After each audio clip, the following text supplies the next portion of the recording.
Welcome back. Let's get right to it. Senator Sanders, you were talking about all of your campaign contributions and campaign finance reform. You rail against big money in politics. But do you realize there is one public financing system that we do have in place, and it is in place to run for president? Why aren't you walking the walk on that? Why aren't you participating in the presidential public financing system, which is designed to essentially keep big money out of presidential politics? Chuck, actually, we looked at it, but it turns out to be a disaster. The way it is structured right now, if you make it all the way to California, you could do pretty well. But in terms of the early states, Iowa and New Hampshire, the other states, it just doesn't work. But your point is well taken. I believe in public funding of elections, absolutely. But this system is, I don't know if the Secretary would agree, is currently very antiquated and no longer applies to modern-day politics. Well, going on that, then why criticize her on super PACs and all this when it is, you know, that's the system? I mean, you could be participating in a public financing system, but and being able to set an example. It's a public financing system that everybody knows is antiquated. It no longer works. Nobody can become president based on that system. So what's the alternative? There are two alternatives. And, you know, we looked at it. Well, should we do a super PAC? But I concluded, honestly, I don't represent corporate America or billionaires. I didn't want it. So the other alternative was to ask working families and the middle class to help out in a transformational campaign. And you know what? We got 3.5 million individual contributions, $27 a piece. Okay. I think that's pretty good. Secretary Clinton. On the issue of Wall Street. On the issue of Wall Street. On the issue of Wall Street, when our reporters go out and talk to people on the ground in the early states, what they tell us over and over again when they find voters who are leaning towards Senator Sanders rather than yourself is that the most frequent area of concern that they hear from those voters is the issue of Wall Street and whether or not you are too close to Wall Street. Last night, when you were asked about speaking fees and the amount of speaking fees you got from Goldman Sachs speeches, you said that's what they offered. Have you been too dismissive of voters' concerns about this issue in your own campaign and your own career? Well, you know, Rachel, I think I may not have done the job I should in explaining my record. You know, I did when I left the Secretary of State's office, like so many former officials, military leaders, journalists, others. I did go on the speaking circuit. I spoke to heart doctors. I spoke to the American Camping Association. I spoke to auto dealers. And yes, I spoke to firms on Wall Street. They wanted me to talk about the world, what my experience had been as Secretary of State. But what I want people to know is I went to Wall Street before the crash. I was the one saying, you're going to wreck the economy because of these shenanigans with mortgages. I called to end the carried interest loophole that hedge fund managers enjoy. I proposed changes in CEO compensation. I called for a Consumer Protection Financial Bureau before it was created. And I think the best evidence that the Wall Street people at least know where I stand and where I have always stood is because they are trying to beat me in this primary. They have collected and spent as much as $6 million on these ads. Hedge fund billionaires, Karl Rove, another billionaire, jumped in. And why are they doing that? These are guys who try to make smart investments. They know my record. They know me. They know that I say what I believe, and I will do it. And I also have a pretty good understanding about how to stop them. So I do want people to know that. And I think it's important for everybody to understand I have a record, I have stood firm, and I will be the person who prevents them from ever wrecking the economy again. Senator Sanders, you have been a critic of Secretary Clinton taking those speaking fees and having donations from Wall Street. What about her defense of her record? Let me just say this. Wall Street is perhaps the most powerful economic and political force in this country. You have companies like Goldman Sachs, who just recently paid a settlement fine with the federal government for $5 billion for defrauding investors. Goldman Sachs was one of those companies whose illegal activity helped destroy our economy and ruin the lives of millions of Americans. But this is what a rigged economy and a corrupt campaign finance system and a broken criminal justice system is about. These guys are so powerful that not one of the executives on Wall Street has been charged with anything after paying, in this case of Goldman Sachs, a $5 billion fine. Kid gets caught with marijuana, that kid has a police record. A Wall Street executive destroys the economy, $5 billion settlement with the government, no criminal record. That is what power is about, that is what corruption is about, and that is what has to change in the United States of America.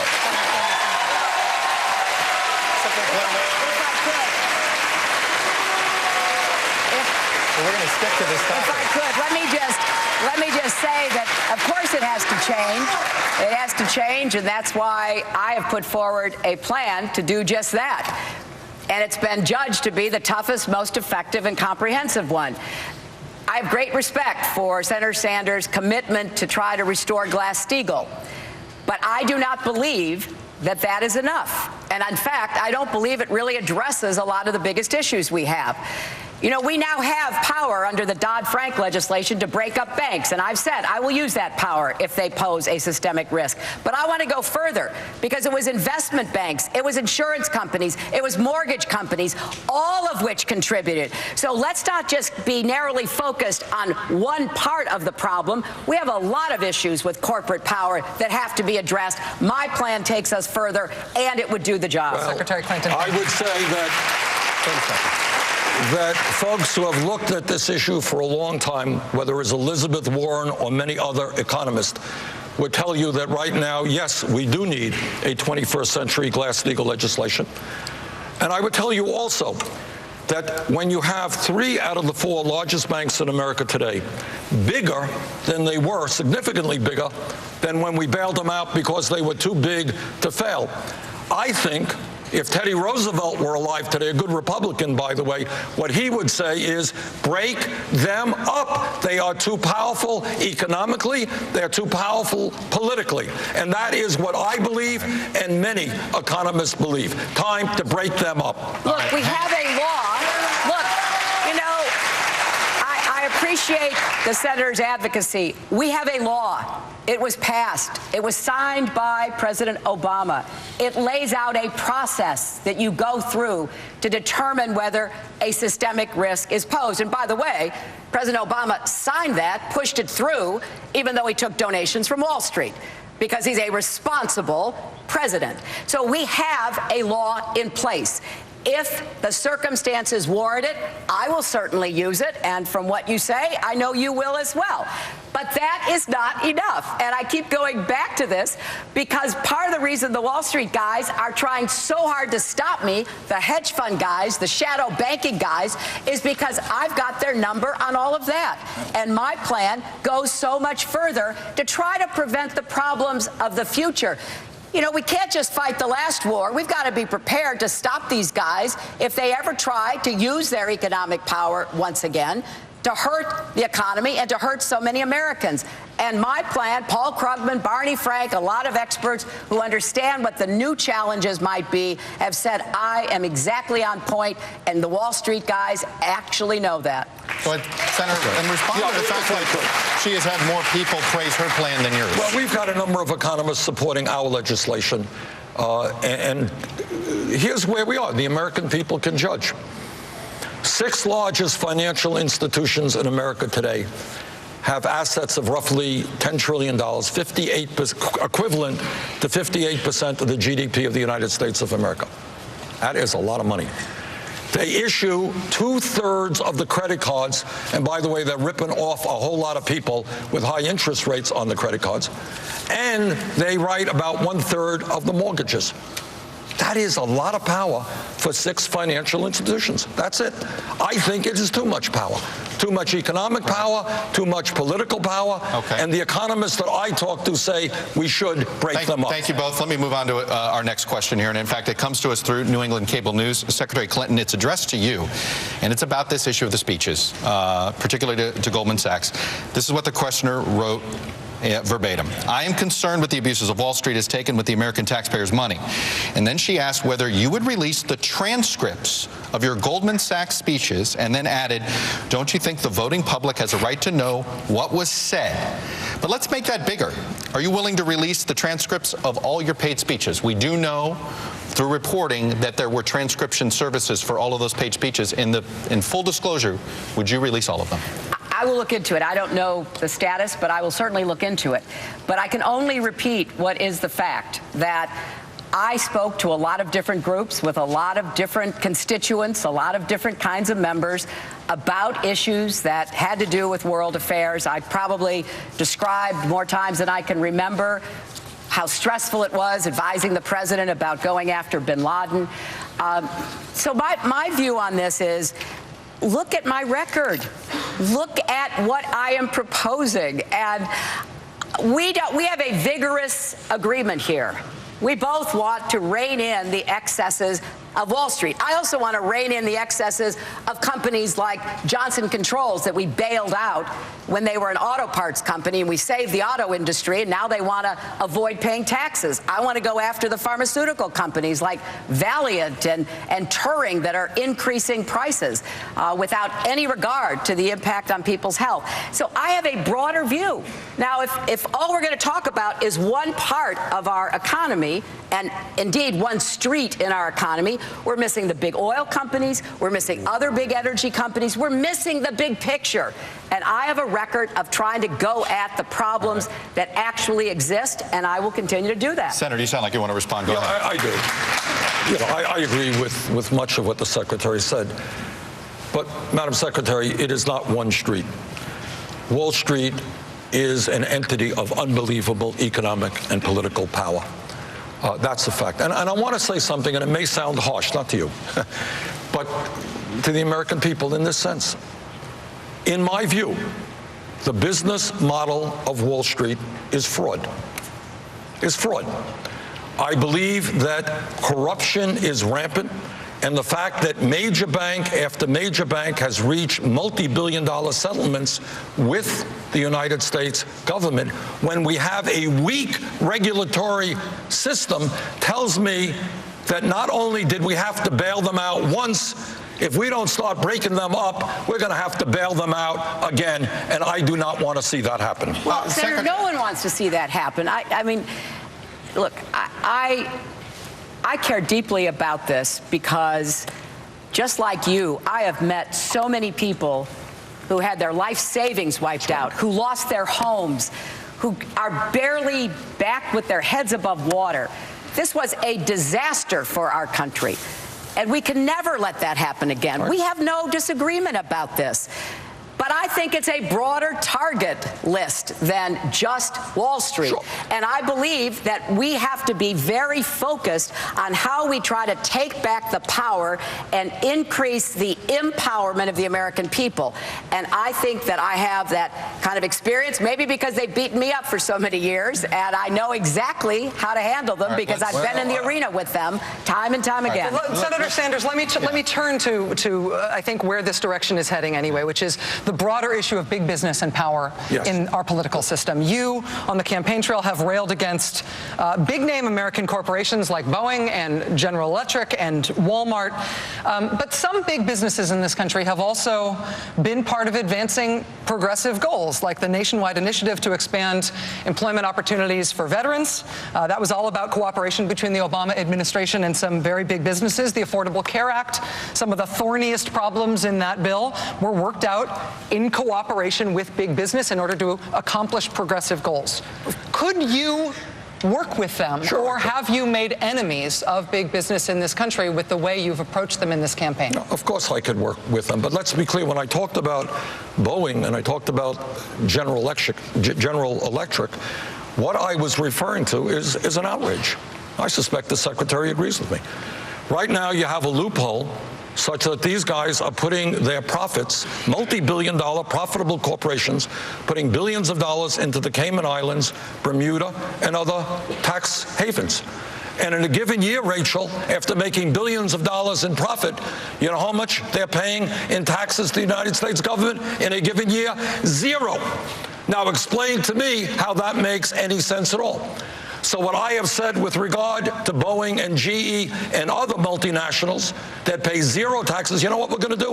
We're going to end that loophole. They are going to pay their fair share of taxes. We're going to use that money to rebuild our infrastructure and create up to 13 million jobs. Can I work with corporations? Are there good corporations doing incredible cutting-edge research and development? Absolutely they are, and we should be proud of them. But on the other hand, there are many corporations who have turned their backs on the American worker, who have said, if I can make another nickel in profit by going to China and shutting down in the United States of America, that's what I will do. I will do my best to transform our trade policy and take on these corporations who want to invest in low-income countries around the world rather than in the United States of America. Senator Sanders, thank you. And with that, we're going to be talking about America in the world, both in terms of some trade issues, but also national security. And Secretary Clinton, we're going to start with you. There are more than 4,000 American troops back in Iraq right now as part of the fight against ISIS. It has been 15 straight years of wars and multiple deployments for America's military families who have borne such a disproportionate burden. Is President Obama right to keep escalating the number of U.S. troops that's fighting ISIS right now? Well, I think what the president understands and what he's trying to do is that we have to support the Arab and Kurdish fighters on the ground who are actually doing the fighting. I agree with the president. I've said myself, we will not send American combat troops back to either Syria or Iraq. That is off the table. But we do have special forces. We do have trainers. We do have military personnel who are helping with the airstrikes that the United States is leading so that we can try to take out ISIS infrastructure, take out their leadership. And I think that given the threat that ISIS poses to the region and beyond, as we have sadly seen in our own country, it is important to keep the Iraqi army on a path where they can actually take back territory, to work with the Sunni tribes in Anbar province and elsewhere so that their fighters can be also deployed, to work with the Kurds to provide them the support. But they're doing the fighting. We're doing the support and enabling. And I also think we've got to do more to stop foreign fighters, foreign funding, and take ISIS online, as well as doing everything necessary to keep us safe at home. So as I look at what the president is doing, it adds up to me. We just have to keep trying to get more support for those people on the ground in Syria and Iraq who have to actually physically take the territory back. To be clear, to the specific question, if that strategic goal that you're describing requires considerably more Americans, an ever-increasing number of Americans in Iraq and maybe in Syria, are you okay with the numbers increasing? No. I mean, of course, that's a theoretical question, and we don't know what it would be for, and we don't know how many numbers there are. I am against American combat troops being in Syria and Iraq. I support special forces. I support trainers. I support the air campaign. And I think we're making some progress. I want to continue to intensify that, and that's exactly what the president is doing. Thank you, Madam Secretary. Go ahead, Senator Sanders. 30 seconds. Let me agree with much of what the Secretary said. But where we have a different background on this issue is we differed on the war in Iraq, which created barbaric organizations like ISIS. Not only did I vote against that war, I helped lead the opposition.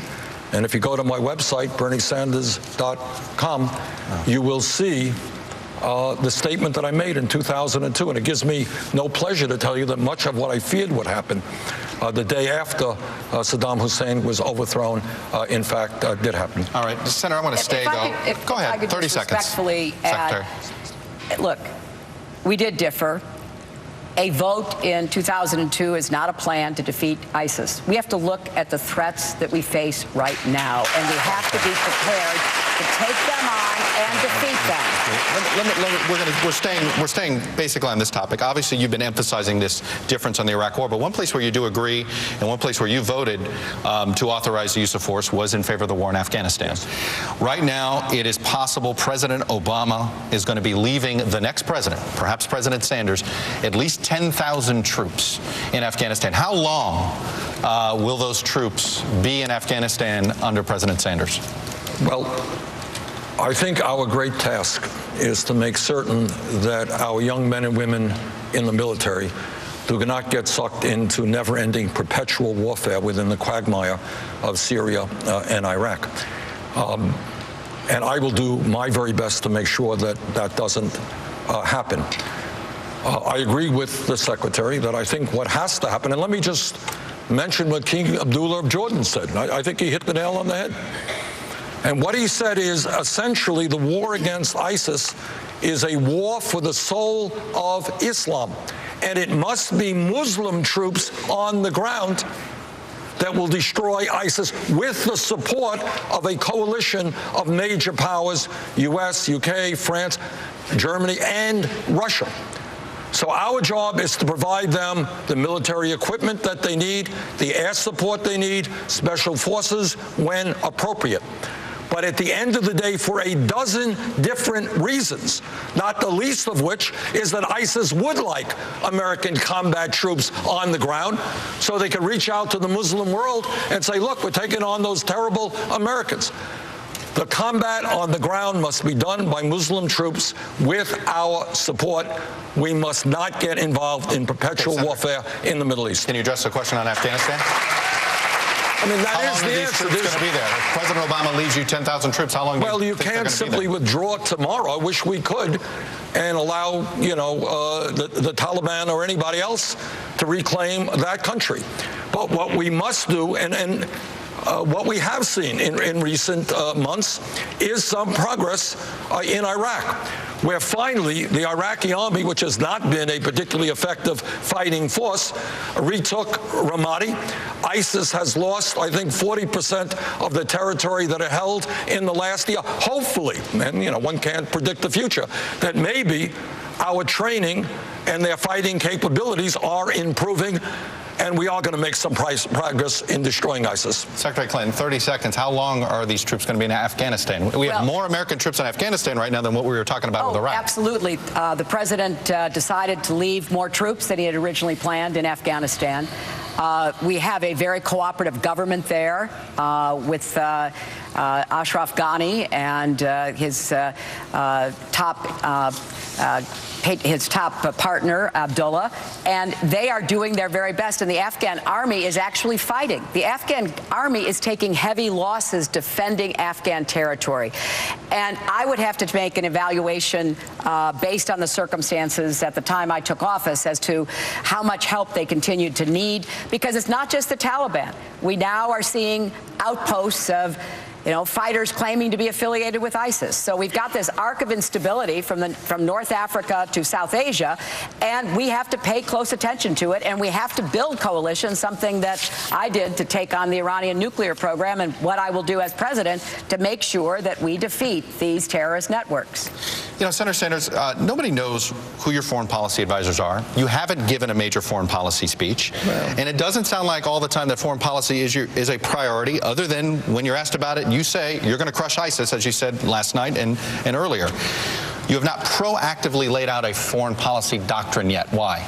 No, that's not quite accurate. I did give a speech at Georgetown where I talked about democratic socialism and foreign policy. Maybe I shouldn't have combined the two in the same speech, because the foreign policy part of it didn't get much attention. So let me take this opportunity to give you a very short speech here on the issue. I think, while it is true the Secretary and I voted differently on the war in Iraq, what is important is that we learn the lesson of the war in Iraq. And that lesson is intrinsic to my foreign policy, if elected president, is the United States cannot do it alone. We cannot be the policeman of the world. We are now spending more, I believe, than the next 8 countries on defense. We have got to work in strong coalition with the major powers of the world. and with those Muslim countries that are prepared to stand up and take on terrorism.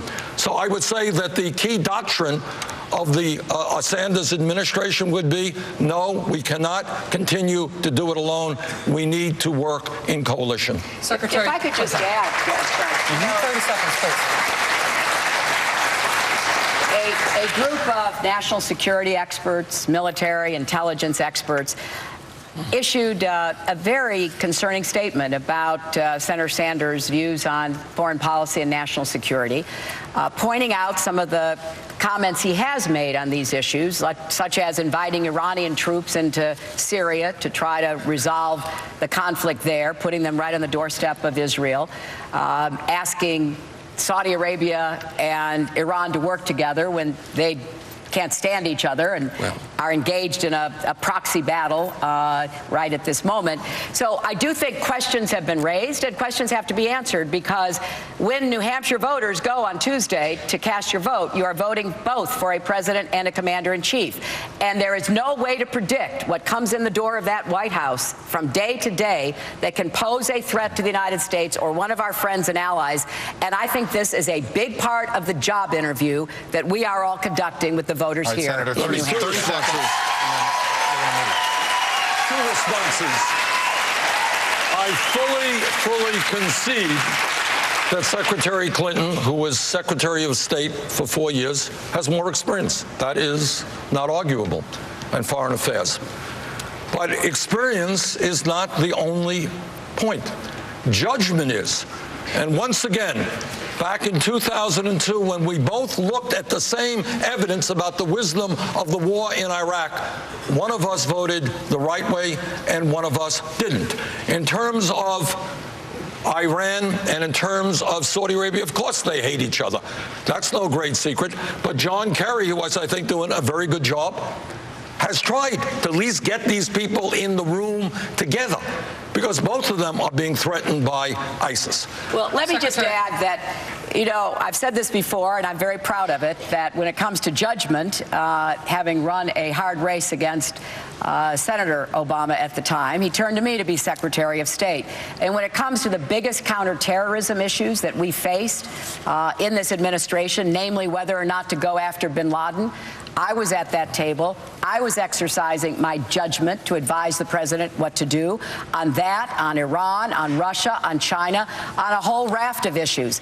Because I know from my own experience that you've got to be ready on day one. There is just too much unpredictable threat and danger in the world today, you know, to try to just say, wait, I'll get to that when I can. That is just not an acceptable approach. Secretary Clinton, at the last Democratic debate in Charleston, I want to get specific here. Senator Sanders called for moving as aggressively as we can to normalize relations with Iran. Your campaign has criticized him for saying that. Now that he's standing next to you here on this stage, can you explain why the U.S. shouldn't try to normalize relations with Iran, in your view? Absolutely. You know, I did put together the coalition to impose sanctions. I actually started the negotiations that led to the nuclear agreement, sending some of my closest aides to begin the conversations with the Iranians. I'm very pleased we got that nuclear agreement. It puts a lid on the nuclear weapons program. We have to enforce it. There have to be consequences attached to it. But that is not our only problem with Iran. We have to figure out how to deal with Iran as the principal state sponsor of terrorism in the world. They are destabilizing governments in the region. They continue to support Hezbollah and Hamas in Lebanon against Israel. A lot of the work that we have to do is going to be incredibly hard.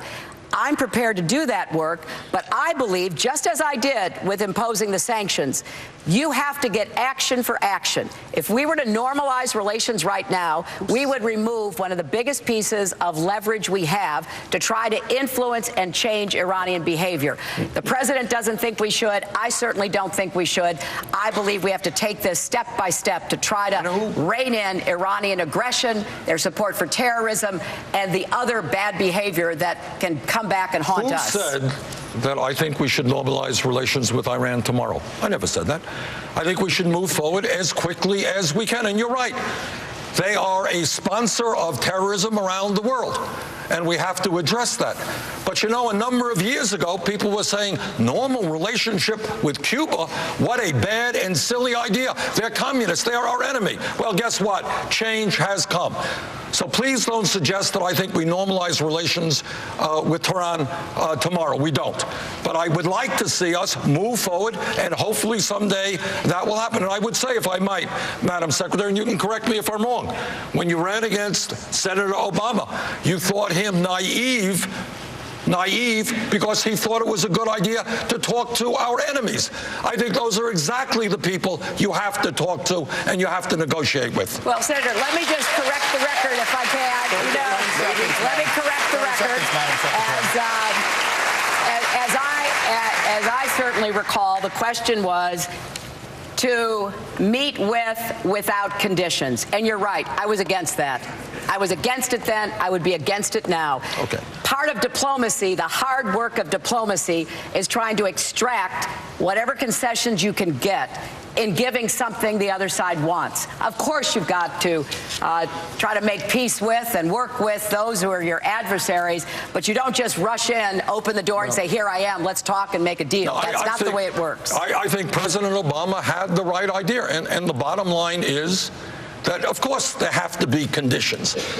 But, of course, it doesn't do us any good to not talk with our adversaries. We set the conditions on Iran. We worked hard to get them established and to be enforced, and then we talked. Right, that's exactly the right sequence. And that's what I did with the president. So he and I were on the very same page. And just to set the record straight, I very strongly supported the agreement, which makes certain that Iran does not get a nuclear weapon. All right, as Commander-in-Chief, Senator Sanders, you've got to prioritize potential threats to the United States. 3 countries, North Korea, Iran, Russia. How would you rank them in order of their threat to America's security right now? Starting with the biggest threat. ISIS, you forgot one. No, ISIS would be. We've had that. I'm talking about these 3 countries. How would you orient our national security, our national defense posture? Clearly, North Korea is a very strange situation because it is such an isolated country run by a handful of dictators, or maybe just one, who seems to be somewhat paranoid and who has nuclear weapons. And our goal there, in my view, is to work and lean strongly on China to put as much pressure. China is one of the few major countries in the world that has significant support for North Korea. And I think we've got to do everything we can to put pressure on China. So I worry very much about an isolated, paranoid country with atomic bombs. I think clearly we have got to work closely with China to resolve the serious problems we have. And I worry about Putin and his military adventurism in the Crimea and Ukraine. Secretary of Defense Ash Carter this week picked one of those 3, and he has said Russia was basically the most important national security threat, sort of reorienting the defense and the challenges to that. Do you agree with his decision? No, I don't. I worry very, very much about an isolated country. That's what makes me nervous. Russia lives in the world. China lives in the world. North Korea is a very, very strange country because it is so isolated. And I do fear that a nation with nuclear weapons, they have got to be dealt with and dealt with effectively. Secretary Clinton, what do you think of Secretary of Defense Ash Carter? He's basically putting Russia above Iran, above North Korea as sort of the chief national security challenge right now. Well, I haven't talked to Secretary Carter, but here's what I would think he's planning. You know, we do have the nuclear weapons agreement with Iran. That's an enforcement, consequence, action for action, follow on. We have a plan. We will watch them. We will be vigilant. We do have to worry about North Korea. They continue to develop their nuclear weapons capability, and they are working very hard on their ballistic missile capability. And I know that some of those plans could very well lead to a missile that might reach Hawaii, if not the West Coast. And we do have to try to get the countries in the region to work with us to do everything we can to confine and constrain them. But what Secretary Carter is looking at is the constant pressure that Russia is putting on our European allies, the way that Russia is trying to move the boundaries of the post-World War II Europe, the way he is trying to set European countries against one another, seizing territory, holding it in Crimea, beginning to explore whether they could make some inroads in the Baltics.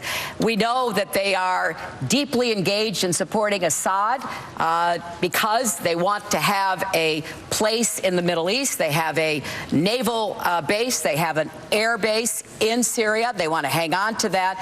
And I think what Secretary Carter is seeing, and I'm glad he is that we've got to get NATO back working for the common defense. We've got to do more to support our partners in NATO, and we have to send a very clear message to Putin that this kind of belligerence, this kind of testing of boundaries will have to be responded to. And the best way to do that is put more armor in, put more money from the Europeans in, so they're actually contributing more to their own defense. Thank you both. Rachel. Secretary Clinton, I want to ask you about a national security issue that is closer to home.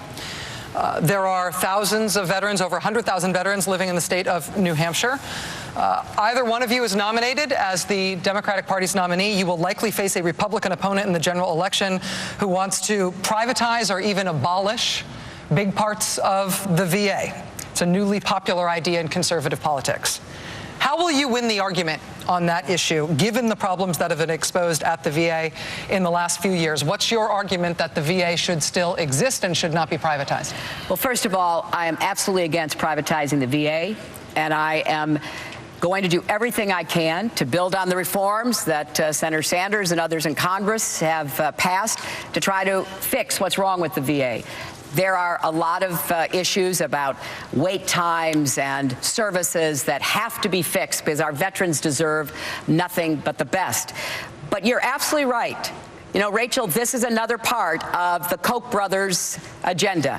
They've actually formed an organization to try to begin to convince Americans we should no longer have guaranteed health care, specialized care for our veterans. I will fight that as hard as I can. I think there's where we can enlist the veterans service organizations, the veterans of America, because yes, let's fix the VA, but we will never let it be privatized. Good. And that is a promise. Senator Sanders, you as a congressional leader on veterans issues in the Veterans Committee, you've worked in a very bipartisan way with Senator John McCain and others on veterans issues. Right. Is that the right contour of the fight, the way she's talking about this issue? You know, as the Secretary knows, I had the privilege and the honor of chairing the Senate Committee on Veterans Affairs. And it is interesting to me, you know, Republicans give a lot of speeches about how much they love veterans. I work with the American Legion, the VFW, the DAV, the Vietnam Vets, and virtually every veterans organization to put together the most comprehensive piece of veterans legislation in the modern history of America. That's what I did. And I brought it to the floor of the Senate. Every Democrat voted for it. I got 2 Republicans. We ended up with 56 votes, and I couldn't get the 60 votes that I needed. That is pathetic.